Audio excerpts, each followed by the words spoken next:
So today we're working on the wife's vehicle. This is a 2008 Cadillac SRX, and she has reported an intermittent no turn signal sound, and the radio appears muted or quiet or something like that. Kind of a weird thing. So I'm just gonna kind of verify this. I don't think it's gonna show itself, but yeah, you can hear the chimes extra loud because I turned it up. But yeah, I think that all works fine. Yeah, so it's intermittent, and she has reported this dating back to like 2017. I looked it up and I found a TSB on the issue, and so I will show you what I found. So here's the TSB. I don't know that these are actually supposed to be public. I think you're supposed to subscribe to get these because, you know, they don't want regular owners hunting down these TSBs and coming up with hypochondria for everything that might be wrong with their car. You know, it's a long-standing tradition of going to the dealer and demanding TSBs that seem like they might improve the car, even if you're not experiencing the problem that they're supposed to fix, and especially if you don't have the model year option or VIN code range to fix them. So people don't understand a lot of these things, hence they're not generally available, but they are still available. So here it is. It's TSB 080844031A, no audio from the radio, door jar, chime, turn signal. So sounds familiar. Essentially they're saying, yeah, you reboot the car and it comes back. Yeah, that's right. So dating back to March 2009, and they released an update to the radio amplifier. So that's interesting that they found that problem so quickly, and it applies, this particular TSB applies to these exact vehicles, including our 2008 SRX. And so it just describes, yes, these are the conditions, and this is correct. There might be a software anomaly, so reprogram it. Okay, so we pop over to the, let's go to the website and see where that takes us. So here we are on the AC Delco Tech Delivery System, TDS website, and this is where you can purchase all kinds of things. There's some very expensive stuff for sale here, including this TechLine Connect, which I guess is kind of like everything, and only $3,800 a year. You can subscribe to campaigns and bulletins, so again, there is a cost for that. Although if you just want, you know, quick access, it's pretty reasonable. But what we're interested in today, because I have a Tech 2, it's a clone Tech 2, but it's a Tech 2 nonetheless, is to reprogram. And you can use a modern laptop. In fact, you need to use a modern laptop, and you get a USB to serial adapter, and I'll show you that in a second. But what we're probably going to purchase here today is this vehicle programming software, 24-month subscription for one vehicle, $40. So I haven't bought this yet, but I'm going to buy this, and then I'm probably going to have to install Java and all that stuff, and I'll walk through that as well. So on the AC Delco TDS system, if you click the resources option menu at the top and you go to TIS calibration information, it'll take you to a new tab. And here you can enter your vehicle VIN, which I will. Nope, that is not it. Give me a second. Alright, I've entered the VIN, so I click Get Cal ID. And what it does is it comes up with a list of all the modules that are possibly associated with the car. I guess it's all the modules, because it also shows TV Tuner, which is not even available in the US, so I guess it shows all of them. So these are all the modules that are possible maybe to flash, or that are accessible via like Tech 2 or whatever. That's my guess. So there's a lot of stuff in here, right? I mean, it's kind of all the stuff you'd expect. But here is what we're interested in: amplifier software update. So we click on that, and then we go down and we click Next. And what it shows us is it was likely shipped with, I mean, it must have this firmware update or original firmware, and then the 207.949.36 description: new software to correct an intermittent no audio condition. Well, that's a concise way to summarize the issue. Actually, I'm curious what this complete history thing does. Let's click on that and see what happens. Oh, okay. It's just a history of if there was more. There isn't. So, all right. So I think that I need to purchase the 24-month subscription, and I'll figure out what I need to do next. Install Java, and then I'll also show the serial to USB adapter, the Tech 2, the CAN bus interface. I think they call it Candy, and some of the stuff with the vehicle. So there are some next things to accomplish here. Okay, so here I am in the car. I am logged into the website, and I'm going to start SPS here through Java. I've already installed the latest Java 32-bit. So here we go. I'm going to run it.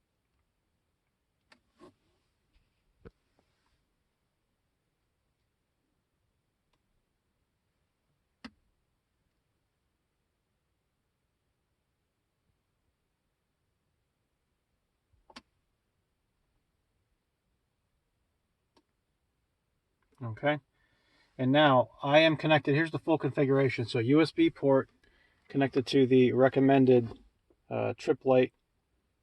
What is it? Something 19. Just say here on the back. I think it says the model here.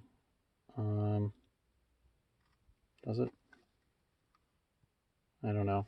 I'll get the model separately, but so that's connected via this 232 adapter to the Tech 2, which is then connected to the Candy module down here. This guy that's flashing. That's the Candy module, which is needed for CAN bus cars, which varies. I think my STS, my 05 STS actually requires this, and then they phased it in basically later than that. And then started the phasing out of the Tech 2 starting in 08 with the complete phase out by 13 when they rolled to the GDS system. But I digress. So anyway, here we are in the tool, and you've got your options. You've got the tool, legacy pass remote. We will be doing remote. I'm not there yet, but you go into the settings, and you want to make sure you configure your port in the device manager for a COM port that you know and the baud rate of 115/200. I have already done that. I will show that here. So in device manager, and you will have to install the driver from the TripLight website or CD. Windows did not find the driver, which is very interesting. Whoops, wrong driver. All right, so here's the key span converter, and I got it configured for 115/200, and then I left all the other defaults because they seem like the industry standard defaults that I remember seeing decades ago. So yeah, it's COM5. You're going to need to know that. Just remember that. At least on my machine, it's COM5. Probably most computers, it'll be COM5, unless you don't have these Bluetooth COM ports, and it might be COM3. Okay, so when you're in the tool, you go to settings, and that'll take a second to open because, you know, Java.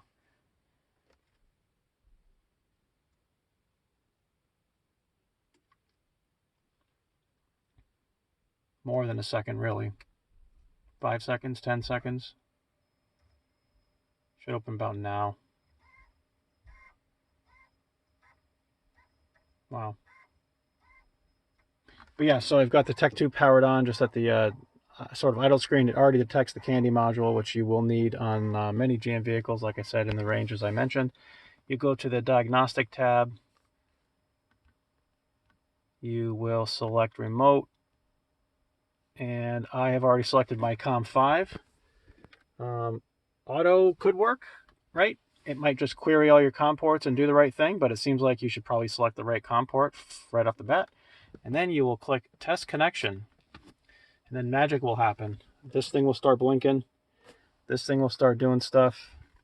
And then back over here, it'll say test was successful. So this is as far as I've gotten, but this is all good stuff. I feel like I would be ready to flash it at this point. It probably would work. Whether or not I want to connect a battery charger or try to power this Tech 2 via external means, via the AC adapter, might be a good idea. I don't anticipate the amplifier flash is going to be that big. It also, it's not like I'm flashing the computer, an engine computer or transmission computer, where if I brick it, I can't drive the vehicle. But I don't know. I'm waffling between, do I want to be paranoid and ensure success and plug yet another thing into this Tech 2, like this DC port at the bottom, and have yet another thing coming out of the car? Or do I just want to trust that this car's AGM battery is actually in pretty good shape and probably can handle flashing all this stuff? So not sure yet. I will think about that. I'm going to break for lunch, and then I will come back with, I guess, with flashing this. Okay, so picking up where we left off, I had some trouble with the test again, but that's because I forgot to connect the cable to the Tech 2 from the serial adapter. So now I have a successful test in Tech 2 remote mode. So I'm going to click OK. I'm going to click Tech 2 remote.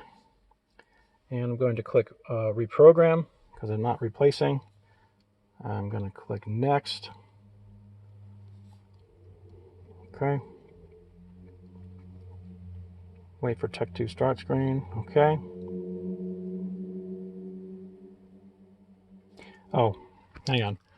Connect Tech 2 to vehicle, select service programming system from Tech 2 menu. Okay, let me do that. There it is. Request information from vehicle using Tech 2. I had already done this, but I'll do it again. And I have to click continue. And that's where it grabs the VIN. So I had that. So I guess it has to initialize itself. So that was already done, but now I did it again. Okay. Then step 2, Tech 2 to PC. We are good. We have the serial cable. Connect Tech 2 power supply. I have not done that. Switch Tech 2 on and wait for Tech 2 start screen. Okay. Click next. Phoning home.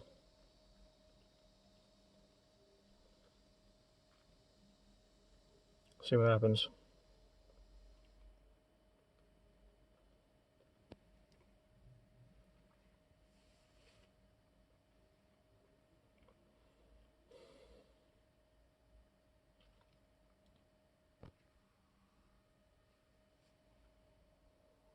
Real time here. I haven't done this before. Please restart your program interface. Press OK to retry. What does that mean? This? Should I go back to the home screen? I don't know. Oh, here we go. I think that's maybe what I meant to do. So let me hit OK again. That was a little confusing. Press OK to retry. I think the Tech 2 is talking now, so let's try again. I do hear the Candy module clicking. There we go. Okay, so the Tech 2 had to be on the home screen.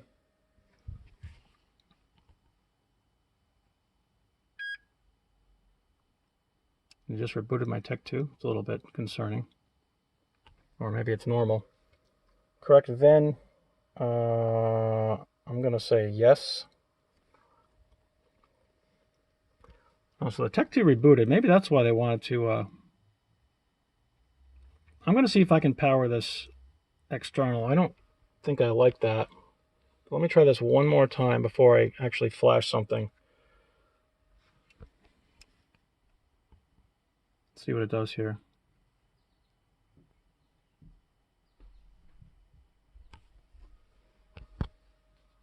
If it's going to reboot instead of flashing the firmware, I'm going to have trouble.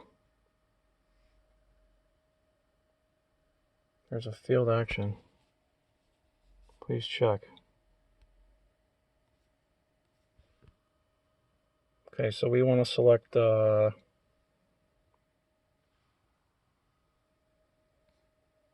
of those, actually. Anti-lock braking, climate control, powertrain transmission, none of those. How come it's not supporting? That's weird. Is the VIN wrong? Let me check the VIN and get back. Well, I already screwed up. I was having some issues, and the first issue was my issue, which is that I did not confirm the VIN in the Tech 2 when I pulled up the SPS menu. If I go into the SPS menu and request information, that is not the VIN number of this vehicle. You know, you got to check the simple stuff. So unfortunately, what it has done is, and I don't know what VIN that vehicle is for. I don't know. I could figure it out, I guess, or punch it into the internet. Unfortunately, what has now happened is if I go into my subscription on the AC Delco website, it now says that I have an active VIN with that VIN, which is not my VIN. So now if I try to get any further in the software, it tells me that, you know, VIN not valid. So at this point, I would essentially have to buy another $40 subscription or attempt a phone call, because I did not flash anything. I simply registered the VIN number, and it's kind of stupid because, again, I didn't do anything with it. So I have to figure out how to call tech support Monday through Friday, 8 to 8, and see if I can get them to erase that and verify that I didn't actually flash anything, which I think is something they can do for me, unless they're just going to say, oh, no, you assigned the VIN too bad. So we will see. But yeah, this is going to have to carry on for a few days longer, unfortunately. All right, so I ended up having to call GM because I accidentally assigned the wrong VIN to the subscription here. And it only took 7.5 minutes from making the call, going through the menus, getting to a person, and resetting it. But they have now reset the VIN, so now I have one available again, and I can, you know, not make the same mistake and assign the wrong VIN again. I did also realize that I made another mistake, or it would have been a problem had I gotten far enough. I selected the remote mode in the tool. In fact, I can fire up the SPS. I'm not with the vehicle, but oh, let me try that again. Hang on here. View, add VIN. All right, yes. SPS. Start SPS. So I'll show you the mode that I need. Where are we here? Java time.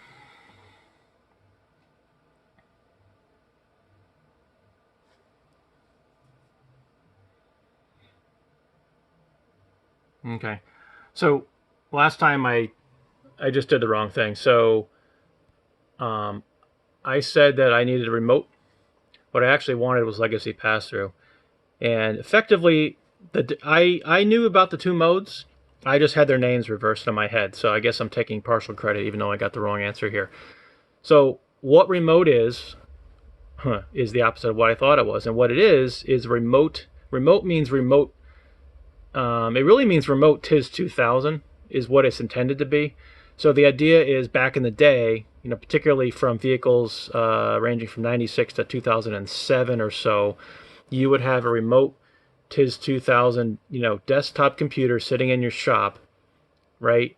Wouldn't be in the vehicle. You know, wireless wasn't a thing. Laptops that were any good with batteries and stuff weren't a thing. So you just had a computer that ran TIS 2000. So remote means you go to the vehicle with the Tech 2, and you start the process. You're supposed to like get information from the vehicle, and the Tech 2 kind of gets an idea about what you're doing. Then you're supposed to go disconnect the Tech 2 from the vehicle, walk over to your desktop computer, which runs TIS 2000. You're supposed to connect the tool to that. It's supposed to do stuff and download any of the module software to the PCM CIA card in the Tech 2, right?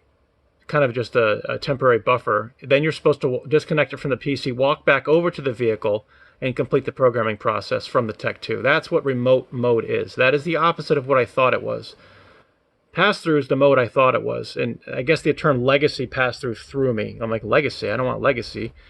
So that was my bad. So what legacy pass-through is the tool and the SPS software here are in the loop. continuously, which is what I was trying to do. So you've got a laptop, you know, a late model laptop running Windows 10 or whatever with a decent processor. In fact, they mandate a 6th gen or newer Intel Core, for example. So they definitely want, this is definitely for newer stuff. And you use a USB to RS-232, like the Triplite, what is it, key span USB to RS-232 converter. You connect that to the tool, and the tool and the laptop and everything are in the loop the whole time. And then this application basically talks to the vehicle directly. Hence the term pass-through. Again, the word legacy, I think the idea is pass-through is really something that was intended for the newer, like, MDI interface, where you have, you know, for GDS cars particularly, but I think MDI does work back to 08 anyway, or older if you use legacy modes. But that's the point. So Tech 2 legacy, the legacy refers to the Tech 2. The Tech 2 is a legacy tool. Pass-through is the kind of modern mode. That is how I am deciphering these terms. I think that's correct. I just didn't understand it. I didn't do enough research, and I should have checked the VIN. That was really my main fault, but I may have had a rude awakening had I gotten far enough with the remote mode, because it would have had me do stuff like disconnect. I'm like, wait, why? So I'm glad I didn't get any farther, I guess, but now I know to use pass-through mode. So now that I've got them to reset the VIN, they claimed it was a one-time goodwill gesture to reset the VIN. I basically explained what happened. I said I didn't program any modules yet. Can you just reset the VIN allocation? Because I accidentally had the tool assign the wrong VIN because I didn't check it, as you saw in the last video segment. She said goodwill one-time gesture, as in, like, please don't make this mistake again. I don't understand why it's not just a button, because if I didn't program any modules, you'd think they would know that and would let me reset it up until the point where I do program a module, and then I'm locked in. I get that, because then you're trying to get something for free, right? You bought one VIN subscription. Well, I didn't do anything with the VIN other than assign it, right? So I don't know, a little hokey, but it, you know, again, it took 7.5 minutes to get this done. Can't complain too much. Hopefully, don't make the same mistake again. I'm sure I will double and triple check the VIN when I get to that point. So that's the next step, is just to go back to the vehicle, and with pass-through mode, you know, I gotta go to the settings and make sure all the communication is working. But that should work. So to be continued when I get that far.